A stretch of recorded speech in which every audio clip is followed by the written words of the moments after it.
Hello and welcome viewer, আমি আনিসুর রহমান আনিস আবারও একটি ইম্পর্টেন্ট বিষয় নিয়ে কথা বলার জন্য এসেছি। যে জিনিসটা বেশ কিছুদিন ধরেই আলোচনায় আছে যে আরাকান আর্মিকে করিডোর দেওয়ার ব্যাপারটা আসলেই খুবই স্পর্শকাতর এবং বাংলাদেশের জন্য বাংলাদেশের অনেকেই মনে করেন যে এই করিডোর দেওয়ার বিষয়টা বাংলাদেশের জন্য সুফল বয়ে আনবে না। কারণ মানবিক করিডোর পৃথিবীর কোনো দেশের জন্যই বেশিরভাগ ক্ষেত্রেই সুফল বয়ে আনেনি। অ্যান্ড পিপল থিঙ্ক, জনগণ মনে করছেন যে humanitarian corridor with Arakan does not seem to be good for Bangladeshi people. এবং আপনারা হয়তো জেনেছেন যে এটা ওয়াইড স্প্রেড ইস্যু, যেটা 30 এপ্রিল থেকে যেটা আলোচনায় আসছে যে মিয়ানমারের রাখাইনের রোহিঙ্গাদের জন্য শর্ত পূরণ সাপেক্ষে একটি হিউম্যানিটেরিয়ান প্যাসেজ বা মানবিক করিডোর দেওয়ার বিষয়ে বাংলাদেশ নীতিগতভাবে সম্মত হয়েছে। বাংলাদেশের পররাষ্ট্র উপদেষ্টা তৌহিদ হোসেন এই তথ্য প্রকাশের পর মানবিক করিডোর ইস্যুটি নিয়ে দেশে ব্যাপক আলোচনা ও বিতর্ক হচ্ছে, যেটা 30 এপ্রিল বিবিসিতে যেটা নিউজটি প্রকাশিত হয়েছিল। এর মধ্যে এই বিষয় নিয়ে আসলে অনেক আলোচনা সমালোচনা হয়ে চলেছে। এবং প্রথমে আমাদেরকে চিন্তা করতে হবে যে মানবিক করিডোরের বিষয়টা কিভাবে, কার সাথে, কেন করা যায়, কিভাবে করা যায়। এমনিতেই আমরা দেখেছি যে 1.2 মিলিয়ন রোহিঙ্গা, প্রায় 12 লাখেরও বেশি রোহিঙ্গা আমাদের দেশে আছে।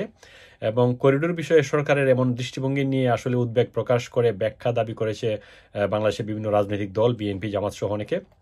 বিএনপির মহাসচিব স্পষ্টতই বলেছিলেন যে এ ধরনের সিদ্ধান্তে দেশের স্বাধীনতা সার্বভৌমত্ব হুমকির মুখে পড়তে পারে, এটাই আসলে স্বাভাবিক। এবং প্রধান উপদেষ্টার দফতর থেকে অবশ্য জানানো হয়েছে যে সরকার তথাকথিত মানবিক করিডোর নিয়ে জাতিসংঘ অথবা অন্য কোনো সংস্থার সঙ্গে আলোচনা করেনি। এখন প্রশ্ন হচ্ছে যে রাখাইন রাজ্যে যদি জাতিসংঘের নেতৃত্বে মানবিক সাহায্য দেওয়া হয় তাহলে বাংলাদেশ লজিস্টিক সাপোর্ট দিতে রাজি হবে, এটাই আমাদের অবস্থান, বলেছেন প্রধান উপদেষ্টার প্রেস সচিব শফিকুল আলম। এখন আমরা দেখি যদি পৃথিবীর বিভিন্ন দেশে মানবিক করিডোরের নামে মানবিক করিডোর দেওয়ার বিষয়ে যেটা হয় সেটা স্টেট টু স্টেট সলিউশন অথবা মাঝে কোনো পক্ষ যদি ইনভলভ হয় তাহলে। কিন্তু প্রশ্ন উঠছে যে মানবিক করিডোর বা হিউম্যানিটেরিয়ান প্যাসেজ বলতে যেটা বোঝানো হয় সেটা হচ্ছে যে দুটি দেশের মধ্যে সেটা হবে যুদ্ধবিধ্বস্ত পরিস্থিতিতে। যেমন প্রসঙ্গত আমরা বলতে পারি যে সাম্প্রতিক সময়ে ফিলিস্তিনের গাজায় ভয়াবহ নৃশংসতায় তীব্র মানবিক সংকটে পড়া গাজার মানুষদের জন্য সহায়তা পাঠাতে মানবিক করিডোর বারবার আলোচনায় এসছে। তারপর আরেকটা জিনিস, বিশ্বের সংঘাতময় অঞ্চলগুলোয় যেখানে মানুষ খাদ্য, ঔষধ এবং জীবন রক্ষাকারী সামগ্রী পায় না, কিংবা বেসামরিক নাগরিক সহ যুদ্ধে ক্ষতিগ্রস্ত মানুষের নিরাপদ জায়গায় সরিয়ে নেওয়ার প্রয়োজন দেখা দেয়, সেখানে মানবিক করিডোরের প্রয়োজনীয়তা উপলব্ধি করে জাতিসংঘের আন্তর্জাতিক সম্প্রদায়। এবং এই বিষয়টা কিন্তু আসলে আন্তর্জাতিক আইন ও মানবাধিকার বিষয়ে আইনের আওতায় যাদের সরাসরি সহযোগিতা করা যায় না তাদের জন্য এ ধরনের উদ্যোগ নেওয়া যায়।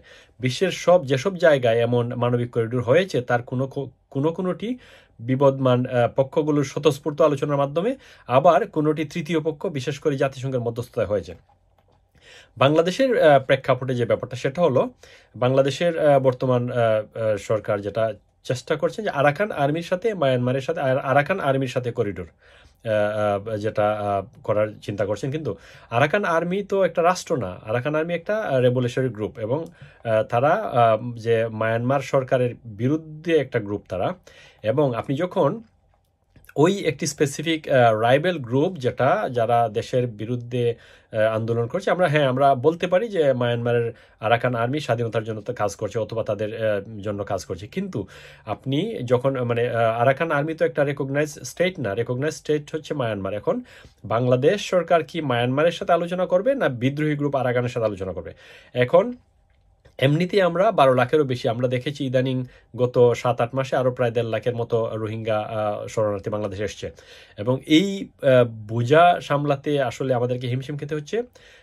এখন প্রশ্ন হচ্ছে যে এই আরাকান আর্মির সাথে আপনি যে করিডোরের কথা ভাবছেন সেই এজেন্ডা আসলো কোত্থেকে? চিন্তা করতে হবে যে মায়ানমারের সরকারের পক্ষ থেকে কোনো প্রতিক্রিয়া আছে কিনা। যদি দেখা যায় বাংলাদেশ একটা স্বাধীন দেশ এবং মায়ানমার একটা সামরিক শাসন বেষ্টিত দেশ আমরা মনে করলাম, কিন্তু মায়ানমারের যে আরাকানের বিশাল অঞ্চল নিয়ে যে আরাকান আর্মি নিয়ন্ত্রণ করছে, সেই আরাকান আর্মিকে কে সাপোর্ট করবে? এখন আরাকান আর্মির সাথে যখন আপনি একটা চুক্তি করবেন বা একটা করিডোরের কথা আলোচনা করবেন, এখানে যদি জাতিসংঘ বা মধ্যস্থতা কোনো দেশ, এখানে চীন আছে, বড় দেশ, ভারত আছে, অথবা বিভিন্ন কোনো দেশের মধ্যস্থতায় যদি সেই করিডোরটি চালু করার ব্যবস্থা করা হয়, তারপরও বাংলাদেশের স্বাধীনতা সার্বভৌমত্ব অস্তিত্বের মুখে পড়তে পারে। কারণ আমরা দেখেছি, আমি আপনাদেরকে আরেকটা জিনিস দেখাবো যে বিবিসিতে যে জিনিসটা আমরা দেখেছি, বিবিসির নিউজে যে 25 মে আজকের বিবিসিতে দেখলাম যে সম্প্রতি বান্দরবন মিয়ানমার সীমান্তে বাংলাদেশের ভেতরে আরাকান আর্মির সদস্যদের অনুপ্রবেশের অভিযোগ নিয়ে আলোচনা সমালোচনার জন্ম দিয়েছে। থানচি উপজেলার রেমাকৃতে সাঙ্গু নদীর চরে যেখানে অনুষ্ঠান আয়োজন করা হয় এবং আরাকান আর্মির সদস্যরা উপস্থিত হয়েছিলেন বলে অভিযোগ রয়েছে, সেটি মায়ানমার সীমান্ত থেকে 10 কিলোমিটার বাংলাদেশের অভ্যন্তরে। তার মানে 10 কিলোমিটার বাংলাদেশের অভ্যন্তরে এখানে একটি প্রোগ্রামে মায়ানমার আরাকান আর্মির সদস্যরা উপস্থিত ছিলেন। গত এপ্রিল মাসের 16-17 তারিখ বান্দরবনের থানচি উপজেলার রেমক্রিতে বর্ষবর অনুষ্ঠান আয়োজনে আরাকান আর্মির উপস্থিতির ভিডিও সামাজিক মাধ্যমে ছড়িয়ে পড়ার পর বিষয়টি নিয়ে তোলপাড় শুরু হয়। এই ঘটনার পর মায়ানমার সশস্ত্র গোষ্ঠী কিভাবে বাংলাদেশে উপস্থিত হলো সে প্রশ্ন উঠছে। এখন আমরা যদি আবার করিডোরের কথা বলি তাহলে প্রথমেই যেটা হবে, প্রথমেই মায়ানমার এই যে নিউজটা বিবিসিতে আসলো সেটা যদি মায়ানমার গভর্নমেন্টের নজরে যায়, অফকোর্স সোশ্যাল মিডিয়ার মাধ্যমে যেতে পারে, যদি যায় তাহলে অবশ্যই বাংলাদেশের জন্য সেটা ভালো কিছু বয়ে আনবে বলে আমাদের মনে হয় না। কারণ এমনিতেই বিশাল অঞ্চল নিয়ে যে সমস্যা চলছে, মায়ানমারের অঞ্চল নিয়ে আরাকান বিদ্রোহীরা যে আন্দোলন চালিয়ে যাচ্ছে দীর্ঘ মানে লং ওয়ে, এবং তাদের আজকে 12-13 লক্ষ মানুষ, 1.3 মিলিয়ন মানুষ রোহিঙ্গা মুসলিম শরণার্থীরা, তারা কিন্তু বাংলাদেশে আশ্রিত আছে দীর্ঘদিন ধরে। ঠিক আছে, আমরা মানবিক দৃষ্টিকোণ থেকে আমরা সেই জিনিসটা করলাম। আপনি যখন করিডোর দিবেন, করিডোর দিয়ে কি যাবে কি আসবে তখন আরেকটা বিষয়। এখন আপনি যখন আরাকান আর্মির সাথে একটা করিডোরের প্রশ্ন আসবে তখনই কিন্তু মায়ানমার সরকারের সাথে একটা দ্বিপাক্ষিক আলোচনা বা দ্বিপাক্ষিক প্রেশারের একটা ক্ষেত্র সৃষ্টি হবে, এবং সেক্ষেত্রে মায়ানমার আর্মি সেটা কোন দৃষ্টিতে নেবে সেটা একটা বিষয়। বলতে পারে যে আরাকান আর্মি অনেক শক্তিশালী, কিন্তু আমাদের সাথে বর্ডারিংটা আরাকান আর্মি তো একটা স্টেট না। যদি কোনো স্টেট না হয় তাহলে আপনি কিভাবে করবেন? তাহলে দেখতে হবে যে নেইবারিং কান্ট্রি, পার্শ্ববর্তী দেশগুলি যারা আছে, অথবা জাতিসংঘের মধ্যস্থতায় এখানে যে জিনিসটা করা দরকার সেটা শুভ হবে, অথবা বাংলাদেশে বিভিন্ন বড় বড় রাজনৈতিক দল রয়েছে এবং বাংলাদেশের জনগণের সাথে আলোচনা করে এবং বিভিন্ন রাজনৈতিক দলের সাথে মতামত পরামর্শ করে। কারণ বড় কোনো বিষয়ে জনগণের নির্বাচিত সরকারের মাধ্যমেই কিন্তু বড় কোনো ইস্যু নেওয়া যায়, গ্রহণ করা যায়। তারপর আমরা আরো একটা জিনিস, যদি আরাকানে করিডোর নিয়ে যে করিডোর কোনো দেশের জন্য যে মঙ্গল বয়ে আনে না, তার একটা উদাহরণ আমি দিচ্ছি। আমরা যেহেতু জাতিসংঘের সদস্যভুক্ত রাষ্ট্র, সুতরাং জাতিসংঘের সাধারণ অধিবেশনে রেজলিউশন 46/182 এবং 58/114 এই রেজলিউশনের আওতায় মানবিক নীতিকে অনুমোদন করা হয়েছিল। সংস্থাটি মানবিক সহায়তার ক্ষেত্রে সব কার্যক্রম গাইড করে থাকে। সহায়তা বলতে যুদ্ধ, জলবায়ু বা প্রাকৃতিক দুর্যোগের কারণে বা যাদের মৌলিক অধিকার বিঘ্নিত হয় তাদের জীবন রক্ষাকারী সহায়তার কথা বলা হচ্ছে। তবে এই মানবিক সহায়তা অবশ্য হতে হবে মানবিক, নিরপেক্ষ এবং ন্যায্যতার নীতি অনুসারে। আর নিরাপদ মানবিক করিডোরের অর্থের সংজ্ঞায় সংস্থাটি বলেছে জরুরি সরবরাহের জন্য একটি প্যাসেজ, এমন একটি মানবিক করিডোরের মধ্য দিয়ে ত্রাণ সামগ্রী মুক্তভাবে সংঘাতময় এলাকায় যেতে পারে। এখন আরাকান আর্মিকে যদি আমরা সহায়তা করি বা জাতিসংঘের পক্ষ থেকে সহায়তা করা হয় অথবা অন্য কোনো তৃতীয় কান্ট্রির পক্ষ থেকে, এই করিডোর দিয়ে এগুলি মানে ওই আরাকান অঞ্চলে যাবে। আরাকানে যাওয়ার এই সাপোর্ট যাওয়ার মানে হচ্ছে আপনি আপনার দেশকে আপনি একটা করিডোর দিয়েছেন আপনার দেশে। হ্যাঁ, বলতে পারেন যে জাতিসংঘ অথবা চায়না অথবা ইন্ডিয়ার, ভারতের পরামর্শে। এখন আপনাকে চিন্তা করতে হবে যে মায়ানমার ভারতের এবং ভারতের বা চীনের বা জাতিসংঘের সেই পরামর্শটাকে কোনভাবে নিচ্ছে। যদি দেখা যায় যে এই করিডোর দেওয়ার মাধ্যমে আমার দেশের সংঘাত ছড়িয়ে পড়তে পারে, আমার স্বাধীনতা সার্বভৌমত্ব হুমকির মুখে পড়তে পারে, তাহলে এমন সিদ্ধান্ত থেকে সরে আসাই শ্রেয়। এবং এমন সিদ্ধান্ত নেওয়ার আগে বাংলাদেশের এলাইট রাজনীতিবিদ বা বিভিন্ন রাজনৈতিক দলের সাথে সরকার যারা আছেন তাদের পরামর্শ করা উচিত। জাতিসংঘের সনদ অনুসারে ক্ষতিগ্রস্ত দেশের সম্মতিতে মানবিক সহায়তা দেওয়া উচিত। এটা আমরা এর বিরুদ্ধে আমরা না। এটি হবে একটি অসামরিক জোন, একটি নির্দিষ্ট এলাকা এবং একটি নির্দিষ্ট সময়ের জন্য সংঘাতে জড়িত পক্ষগুলিকে তাতে সম্মত হতে হবে। সংঘাতে জড়িত পক্ষগুলো হচ্ছে মায়ানমার গভর্নমেন্ট এবং আরাকান আর্মি, এবং আমরা কিন্তু বাংলাদেশ কিন্তু সংঘাতে জড়িত কোনো পক্ষ না। সুতরাং আপনি নিরপেক্ষভাবে সেই প্যাসেজটা দিতে যাচ্ছেন। নিরপেক্ষভাবে প্যাসেজটা দিতে গেলে আপনাকে প্রথমে চিন্তা করতে হবে যে আপনি আরাকানের আর্মিদের সাথে, আরাকান গভর্নমেন্টের সাথে, মায়ানমার গভর্নমেন্টের সাথে আপনার কোনো আলোচনা হয়েছে না। মায়ানমার গভর্নমেন্টের সেই তাদের কনসেন্ট কি, তাদের পক্ষ থেকে তাদের মতামতটাকে আপনি যদি আরাকান করিডোর দেন তাহলে তারা হয়তো ভাবতে পারে এই করিডোর দিয়ে আপনি হয়তো ড্রাগ ডিলিংস হতে পারে, হয়তো আর্মস যেতে পারে। সুতরাং এটা তো এনশিওর এখন আপনি করিডোরের সাথে আরাকানের যে এলাকাটা, এই এলাকাটার সাথে কিন্তু মায়ানমারের কোনো এখন আরাকান আর্মির সেটা দখলে আছে। এখন মায়ানমার গভর্নমেন্ট যদি বলে যে হ্যাঁ তোমরা করিডোর দিবা, but we need to make sure that there is a safety and security and there is no weapons comes with this corridor. So this is the point. এটা হয়তো রেইস হতে পারে, অথবা একটা একটা রাজনৈতিক বা একটা মানে দাঙ্গার দুটি দেশের মধ্যে একটা উত্তপ্ত পরিস্থিতি সৃষ্টি হতে পারে, সেটাই স্বাভাবিক।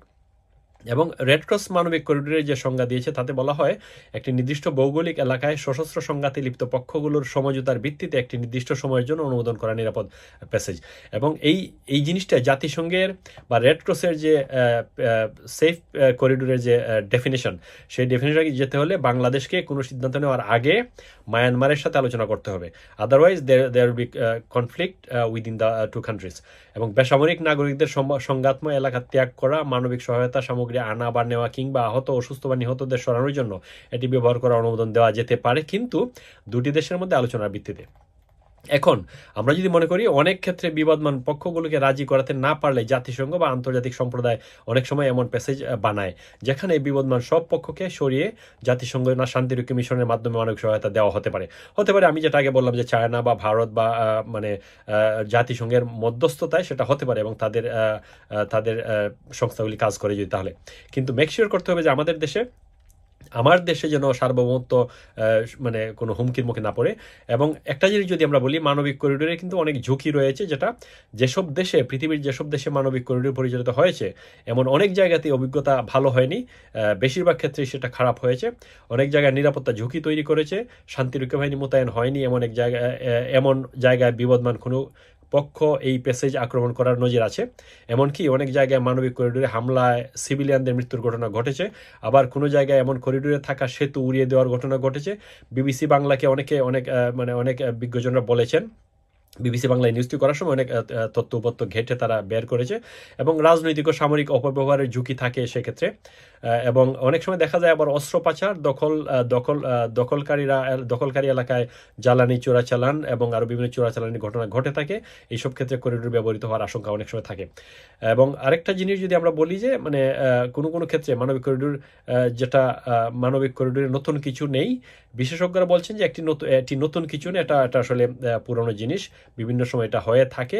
নাৎসি নিয়ন্ত্রিত এলাকাগুলো থেকে ইহুদি শিশুদের যুক্তরাজ্যে সরিয়ে নেওয়া হয়েছিল 1938 থেকে 1939 সালে, সেকেন্ড ওয়ার্ল্ড ওয়ারের সময়।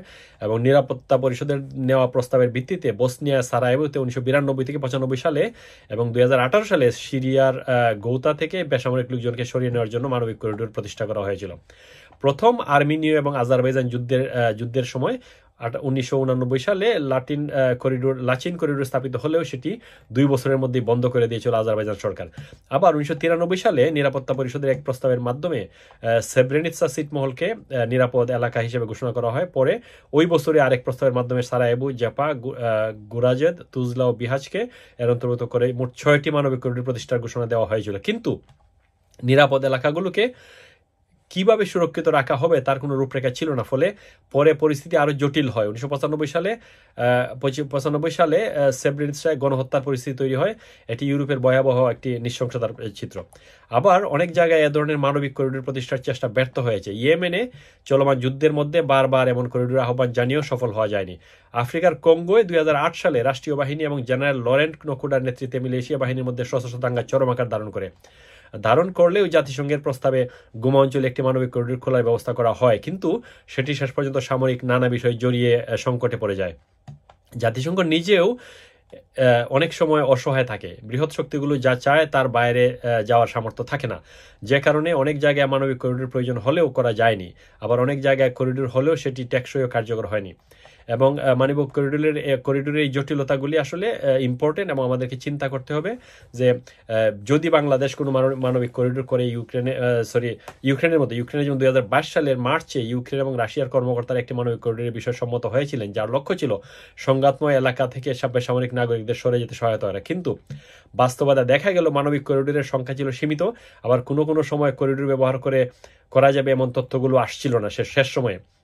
যার ফলে সামরিক বেসামরিক নাগরিকদের ব্যবহার করার সুযোগ কম ছিল এবং অনেক সময় দেখা যায় করিডোর ব্যবহারের সময় বিশেষ করে দানেস্ক এবং লুহান্সকে বেসামরিক মানুষ চেকপোস্টগুলিতে বাধার সম্মুখীন হয়েছে। তাছাড়া অনেক সময় দেখা যায় করিডোর ব্যবহার এবং নিরাপদ না থাকায় অনেক সময় নিউজগুলি এক পক্ষ থেকে আরেক পক্ষ রীতিমতো না পাওয়ায় অনেক সময় ক্ষেপণাস্ত্র হামলার শিকার হচ্ছে সাধারণ মানুষ। কোনো কোনো ক্ষেত্রে মানুষকে করিডোর ব্যবহার করে নিরাপদ এলাকার দিকে যাওয়ার জন্য কয়েকদিন পর্যন্ত অপেক্ষা করতে হয়েছিল, এমনকি এমন মানুষদের বহনকারী একটি কনভয় ক্ষেপণাস্ত্র হামলা পর্যন্ত হয়েছে। সুতরাং মানবিক করিডোর এটা মানবিক দিক চিন্তা করলে ভালো, কিন্তু আমার যেটা চিন্তা করতে বাংলাদেশের ক্ষেত্রে বাংলাদেশের বিষয় সেটা আগে ভালো করে চিন্তা করতে হবে যে আমরা মানবিক করিডোর দেওয়ার ক্ষেত্রে জাতিসংঘের উপর যদি আমরা ভরসা করে থাকি, হ্যাঁ আমাদেরকে ভরসা রাখতে হবে কারো উপর, কিন্তু লোকাল যে শক্তিশালী গ্রুপগুলো আছে মায়ানমারের সাথে আমরা যদি মনে করি যে মায়ানমার যদি আমাদের সাথে অ্যাগ্রিড হয় মানবিক দিক, মায়ানমার যদি মানবিক দিক থেকে চিন্তা করতো তাহলে তো অনেক বছর আগে থেকেই তারা রোহিঙ্গারা যে আমাদের এখানে আছে 12 লাখ 13 লাখ রোহিঙ্গা তাদেরকে নেওয়ার ব্যবস্থা করতো। কিন্তু যেহেতু সেই ব্যবস্থাটা হচ্ছে না, আমি মনে করি যে সরকারের পক্ষ থেকে আগে উদ্যোগ নেওয়া উচিত যে এই রোহিঙ্গাদেরকে কিভাবে সরানো যায়। শুধু মানবিক করিডোর করার মাধ্যমে যদি বড় বড় সমস্যা আর নতুন করে সমস্যা সৃষ্টি করা হয় তাহলে সেগুলি থেকে সরে আসাই শ্রেয়। বাংলাদেশ আমার মনে হয় যে অনেকেই মনে করছেন যে মানে অনেকে যারা রাজনৈতিক বিশ্লেষকরা মনে করছেন মানবিক করিডোর করার আগে বাংলাদেশকে ভালোভাবে ভেবে চিনতে এগোনো উচিত, কারণ আরাকান আর্মির সাথে কোনো চুক্তি করে করিডোর করা সুফল বয়ে আনবে না, বরং আরাকান আর্মির সাথে যদি কোনো চুক্তি করা হয় তাহলে এর আগে মায়ানমার একটা সরকার, সেই মায়ানমারের সাথে কোনো বিষয়ে আলোচনা করা দরকার, কারণ মানবিক করিডোর পৃথিবীর কোনো দেশের জন্য বেশিরভাগ ক্ষেত্রেই সুফল বয়ে আনেনি, বাংলাদেশের জন্য সুফল বয়ে আনবে বলে অনেকেই মনে করছেন না। সো ভিউয়ার, আশা করি আপনার আমার ভিডিওটি ইনফরমেটিভ এবং ভালো লাগবে। যদি ভালো লাগে তাই আমার ইউটিউব চ্যানেল আনস্পিক সাবস্ক্রাইব করে কৃতজ্ঞ। ধন্যবাদ আপনাদের সবাইকে।